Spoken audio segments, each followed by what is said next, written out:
Hello students, हम लोग अपने चैप्टर सरफेस केमिस्ट्री को आगे बढ़ाते हैं। तो बच्चों, आज का हमारा टॉपिक है कैटलिस्ट।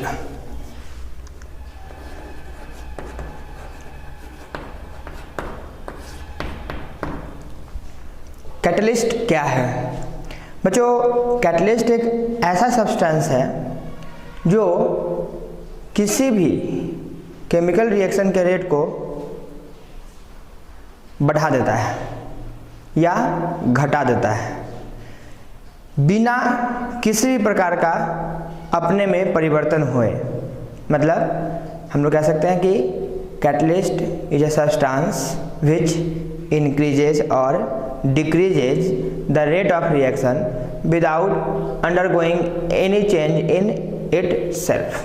मतलब अगर आप कोई केमिकल रिएक्शन को करा रहे हैं और उस केमिकल रिएक्शन में अगर आप कैटलिस्ट को रख दिए तो वो उस कैटलिस्ट के नेचर के आधार पे उस रिएक्शन के रेट को या तो बढ़ा देगा या तो घटा देगा।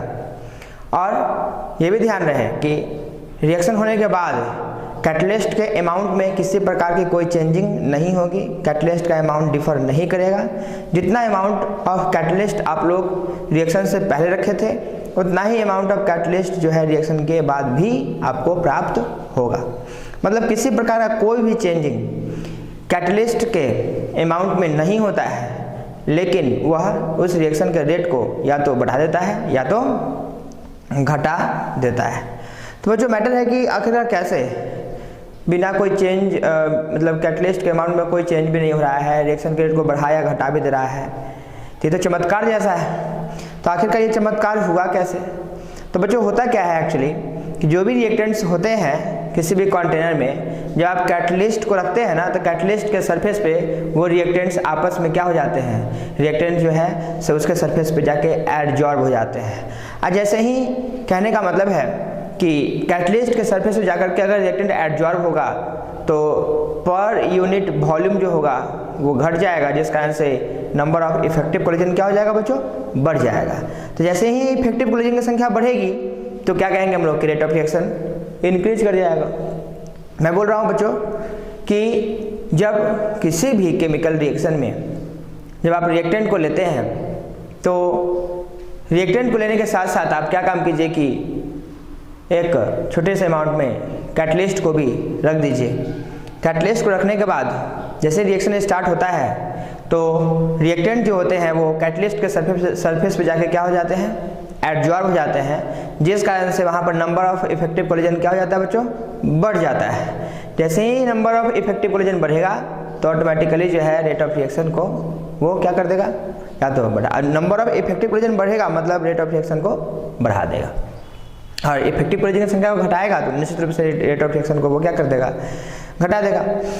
इसका मतलब ये भी कह सकते हैं कि कैटलिस्ट जो है एक्टिवेशन एनर्जी को क्या करेगा, डिक्रीज भी कर सकता है। कि हम लोग जानते हैं कि जितना कम एक्टिवेशन एनर्जी होता है वो रेट ऑफ रिएक्शन क्या हो जाता है, उतना ही ज़्यादा हो जाता है। इसका मतलब कि कैटलिस्ट के प्रेजेंस में किसी भी रिएक्टेंट का एक्टिवेशन एनर्जी जो होता है वो क्या हो जाता है, कम हो जाता है। मतलब उसको ज़्यादा एक्टिवेशन एनर्जी की आवश्यकता नहीं पड़ती है।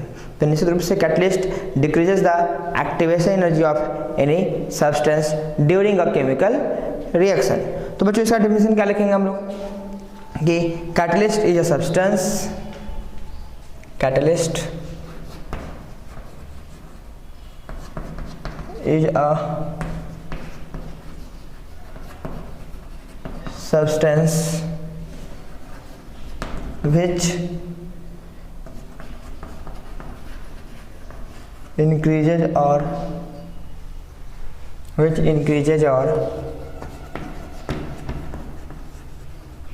decreases the rate of chemical reaction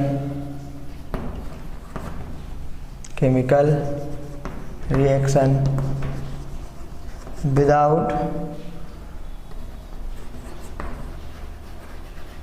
undergoing any change in itself। मतलब अपने में बिना किसी चेंज के वो रिएक्शन के रेट को या तो बढ़ा देता है या तो घटा देता है।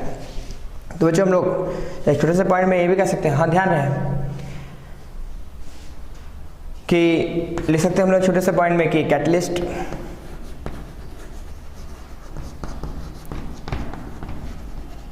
Decreases the activation energy.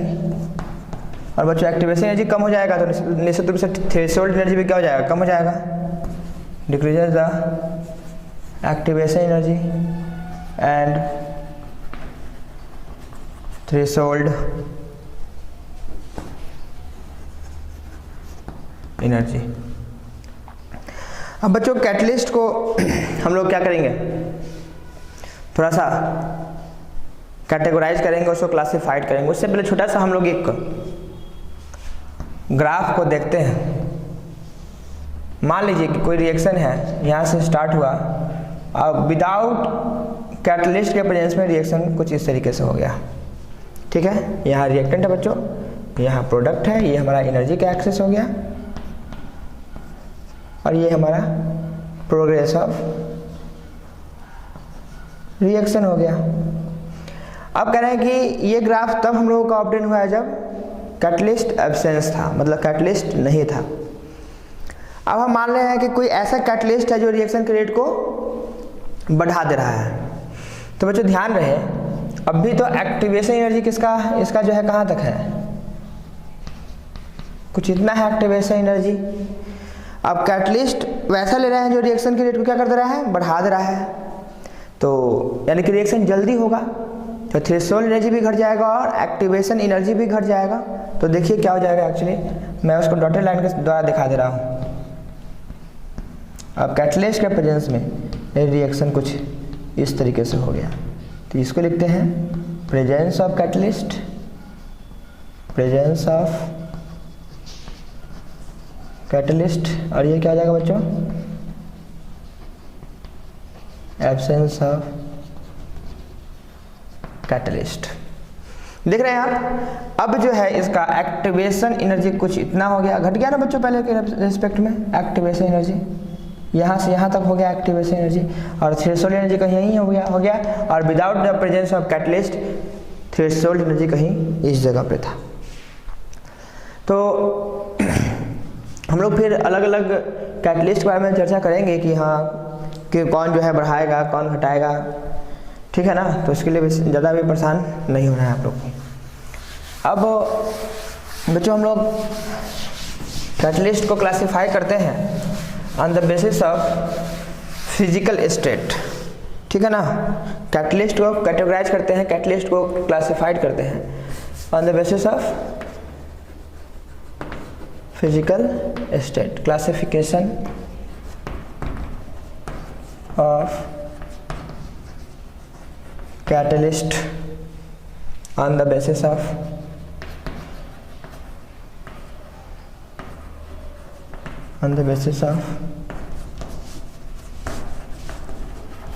Physical state. अब बच्चों फिजिकल स्टेट के बेसिस पे अगर हम लोग इसको क्लासिफाई करने का बात करें तो कहते हैं क्या कि ये दो प्रकार का होगा, एक होमोजेनियस कैटलिस्ट, ठीक है, और दूसरा हो जाएगा बच्चों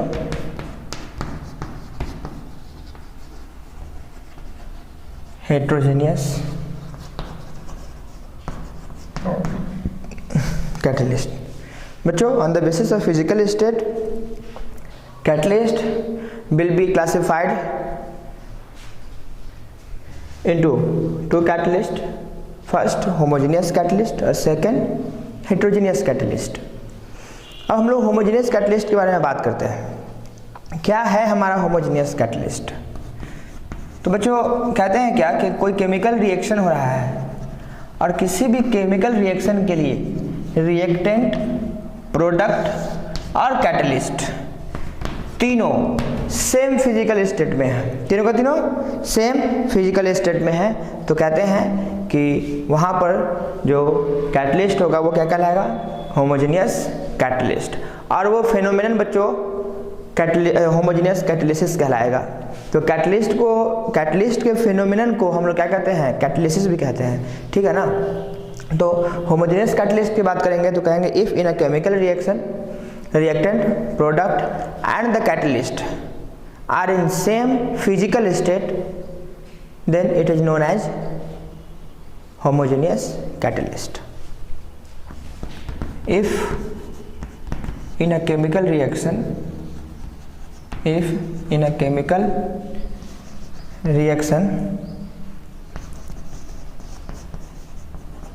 reactant,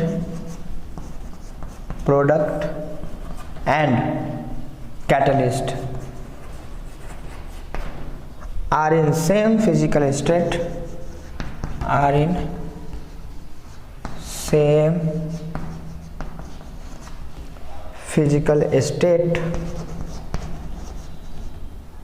is known as homogeneous catalyst.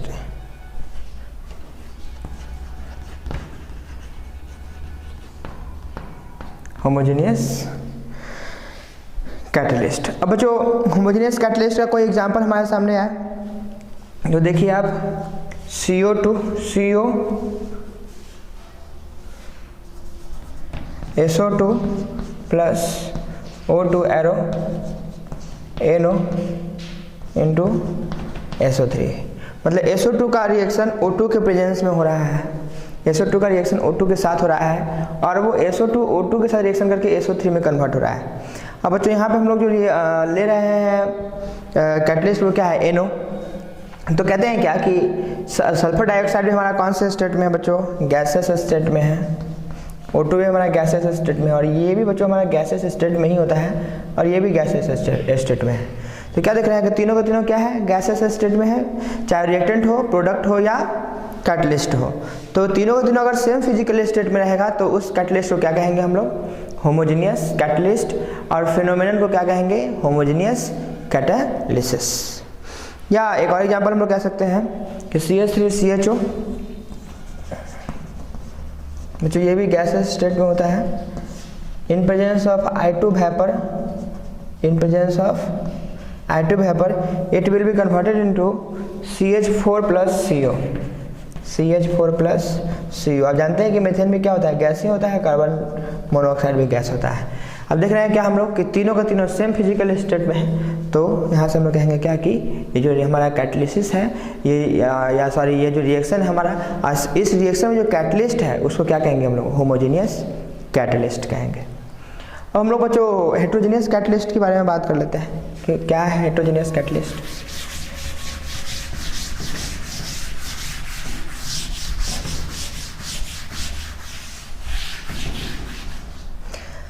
Heterogeneous catalyst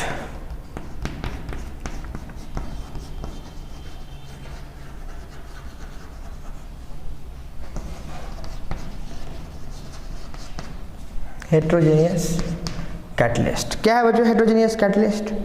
अब सीधी सी बात है कि रिएक्टेंट, प्रोडक्ट और catalyst are in different physical state. अगर तीनों का तीनों नहीं, कोई भी एक अगर डिफरेंट फिजिकल स्टेट में है तो कैटलिस्ट जो है वो क्या कहलाएगा, हेट्रोजेनियस कैटलिस्ट कहलाएगा। ठीक है, कहते हैं if in a chemical reaction, if in a chemical reaction a reactant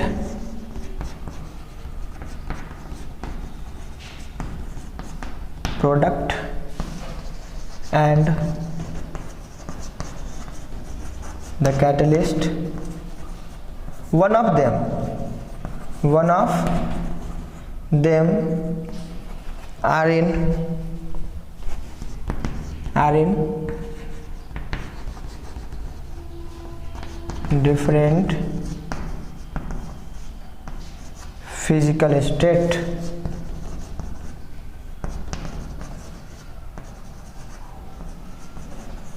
is known as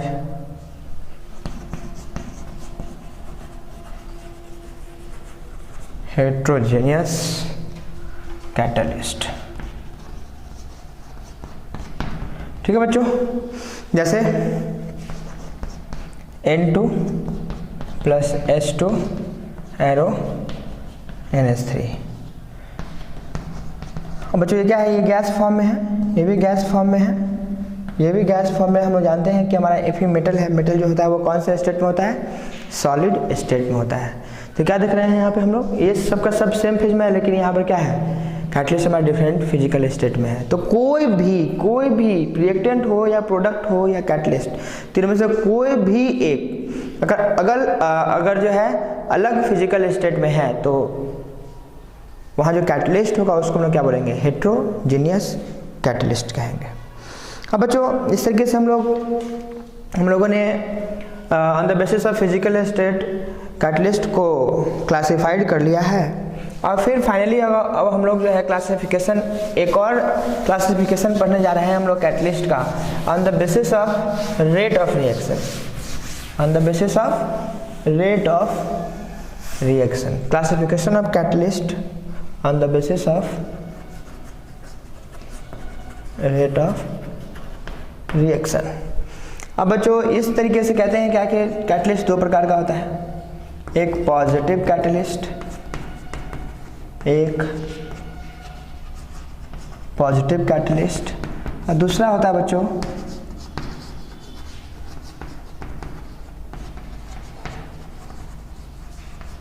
negative catalyst. अब पहला पॉजिटिव कैटलिस्ट के बारे में बात करेंगे अगर, तो नाम से स्पष्ट है, पॉजिटिव कैटलिस्ट है तो आप थोड़ा सा इसके बारे में अंदाजा लगा सकते हैं कि निश्चित रूप से रिएक्शन के रेट को क्या कर रहा होगा, बढ़ा रहा होगा। तो कहते हैं क्या है कि the catalyst which increases the rate of reaction, which increases the rate of any chemical reaction is called positive catalyst.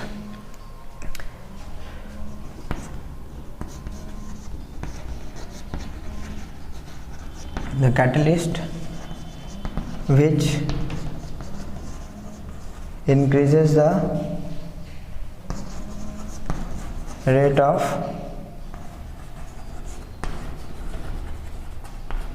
any chemical reaction, rate of any chemical reaction is known as positive catalyst. अब बच्चों इसके लिए अगर हम एक example की बात करें तो KClO3 का डिसोसिएशन के बारे में हम लोग बात करते हैं। तो KClO3 का डिसोसिएशन जनरली KCl+O2 में होता है। तो कहते हैं क्या कि अगर एट नॉर्मल कंडीशन पे छोड़ दिया जाए इसको, तो कहते हैं कि 380 से लगभग 600 डिग्री सेल्सियस टेम्परेचर इसको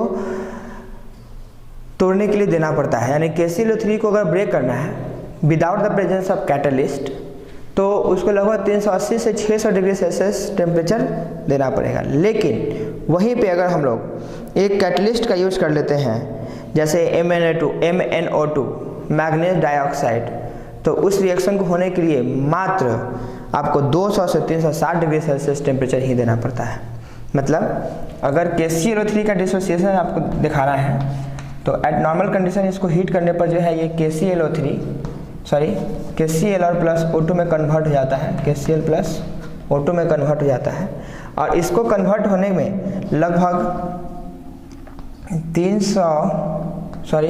लगभग जो है इसको 360 से 600 डिग्री सेल्सियस टेम्परेचर देना पड़ता है। 360 डिग्री से लगभग 600 डिग्री सेल्सियस टेम्परेचर इसको देना पड़ता है।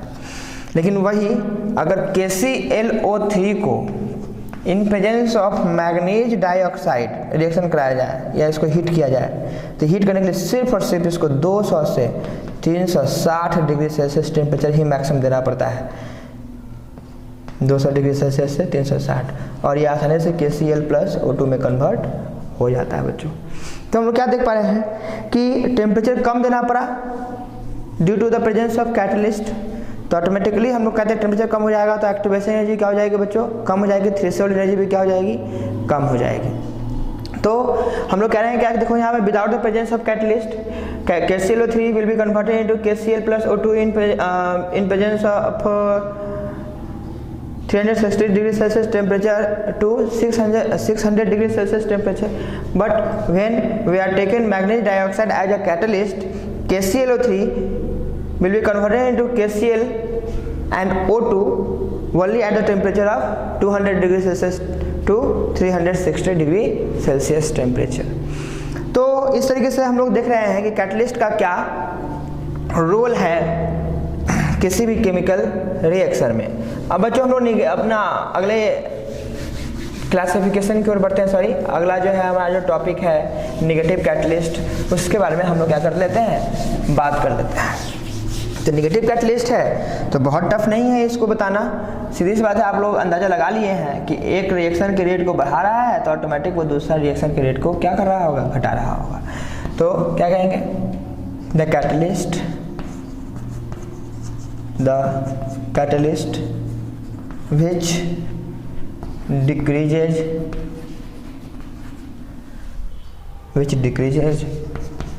the rate of any chemical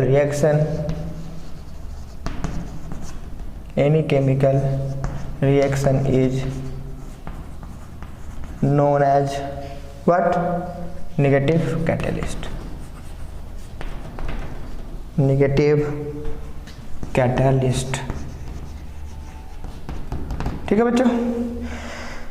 तो जो रेट ऑफ रिएक्शन क्या करेगा, बढ़ाएगा, सॉरी जो रेट ऑफ रिएक्शन को घटाएगा उसको क्या बोलेंगे हम लोग, नेगेटिव कैटलिस्ट कहते हैं। अब कहते हैं क्या कि अगर हाइड्रोजन पेरोक्साइड को अगर सिंपली अगर डिसोसिएट होने के लिए छोड़ दिया जाए तो ऑटोमेटिकली वो जो है हाइड्रोजन और ऑक्सीजन में, यानी कि सॉरी वाटर और ऑक्सीजन में क्या होता है, डिसोसिएट हो जाता है। लेकिन वही अगर वहाँ पर थोड़ा सा ग्लिसरॉल अगर मिक्स कर दिया जाए, ग्लिसरॉल, तो ग्लिसरॉल के मिक्सअप करने के कारण से जो है ना H2O2 का dissociation into water and oxygen, उसका रेट ऑफ जो होता है वो काफ़ी क्या हो जाता है, स्लो हो जाता है।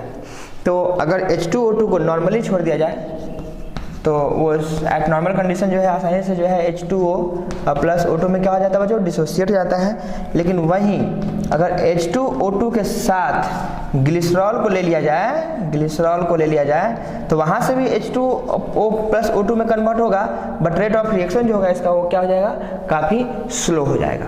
तो यहाँ पर क्या देख रहे हैं कि ग्लिसरॉल जो है किस प्रकार से काम कर रहा है बच्चों, एज ए नेगेटिव कैटलिस्ट, है ना। तो हम लोग देख रहे हैं कि इसके रेट ऑफ रिएक्शन को घटा रहा है, सॉरी रेट ऑफ रिएक्शन क्या कर रहा है, घटा रहा है। तो ग्लिसरॉल जो होगा वो इस रिएक्शन के लिए नेगेटिव कैटलिस्ट की तरह वर्क करेगा। अब बच्चों आप लोग के दिमाग में चल रहा होगा ये बात कि कैसे समझेंगे कि कौन नेगेटिव कैटलिस्ट है और कौन पॉजिटिव कैटलिस्ट है। तो बच्चों इसका कोई दूसरा उपाय नहीं है याद करने का, ठीक है ना। तो याद ही करना पड़ेगा, याद करने के अलावा कोई दूसरा उपाय नहीं है, ठीक है ना। पॉजिटिव और नेगेटिव कैटलिस्ट को आप लोग को याद करना पड़ेगा। अब हम लोग अपने अगले टॉपिक की ओर बच्चों बढ़ते हैं, जिसका नाम है ऑटो कैटलिस्ट।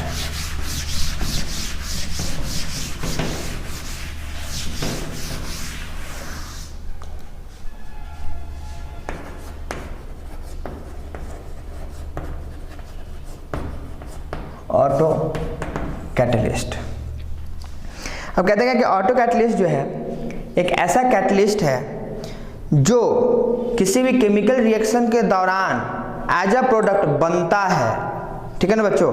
मैं क्या कर रहा हूँ कि किसी भी केमिकल रिएक्शन के दौरान अगर कोई प्रोडक्ट का फॉर्मेशन हो रहा है और उसी प्रोडक्ट में से कोई एक product as a catalyst work कर रहा है तो हम लोग कहते हैं क्या कि वह जो है क्या है, उस रिएक्शन के लिए ऑटो कैटलिस्ट है। तो कहते हैं कि if one of the product of a reaction is act as a catalyst is called auto catalyst. जैसे बच्चों मैं इसके डेफिनेशन सबसे पहले लिख दे रहा हूँ, if one of the product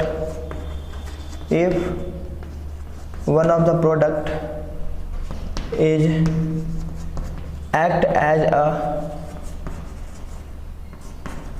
catalyst in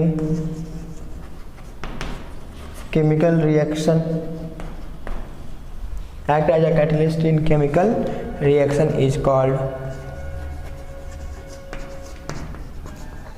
auto catalyst. जैसे बच्चों एक एग्जांपल देख लेते हैं हम लोग कि MnO4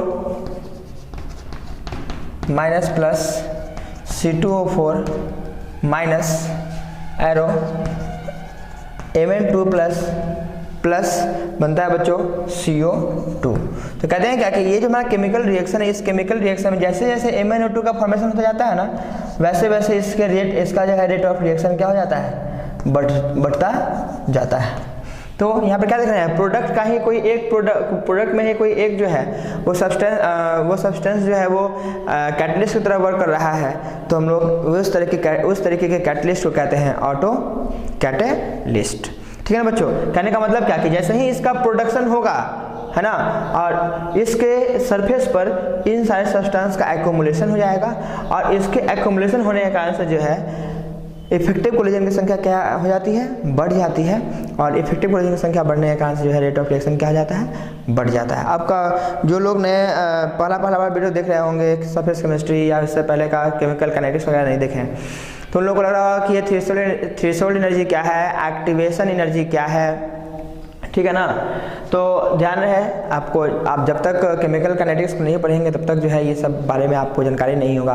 कुछ लोग सोच रहे होंगे इफेक्टिव कोलिजन क्या है, तो इफेक्टिव कोलिजन वगैरह सारा जो है बच्चों वहाँ पर कोलिजन थ्योरी वाले पार्ट में मैंने पढ़ा रखा है। तो प्लीज़ जाकर के अगर यहाँ कहीं भी समझ में नहीं आ रहा है तो आप पहले जाकर के उस वीडियो को देखें, फिर आपने डायरेक्ट आप इस टॉपिक को पढ़ने का प्रयास करेंगे।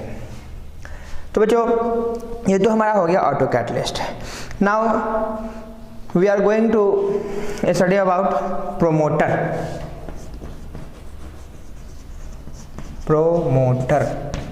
क्या होता है बच्चों प्रोमोटर? अब कहते हैं क्या कि कोई रिएक्शन है और उस रिएक्शन में आप किसी कैटलिस्ट का यूज भी किए हैं, बहुत अच्छी बात है, और उस कैटलिस्ट का यूज करने के बाद आप एक और कोई सब्सटेंस को उस केमिकल रिएक्शन में डाल रहे हैं जो कि उस कैटलिस्ट के कैटालिटिक एक्टिविटी को इंक्रीज कर रहा है, तो उस कैटलिस्ट के लिए वह सब्सटेंस क्या कहलाएगा, प्रोमोटर। तो क्या लिखेंगे हम लोग इसका डेफिनेशन, सब्सटेंस विच इंक्रीजेज और डिक्रीजेज, सॉरी डिक्रीजेज क्यों, प्रोमोटर है तो वो हमेशा प्रोमोट करेगा, यानी कि हमेशा बढ़ाएगा। तो कहेंगे substance which increases the catalytic activity of catalyst in a chemical reaction is called promoter। जैसे बच्चों देखिए आप, मैं डेफिनेशन लिखने के बाद मैं इसका एग्जांपल भी आप लोगों को बता दे रहा हूं। Substance which increases the catalytic activity of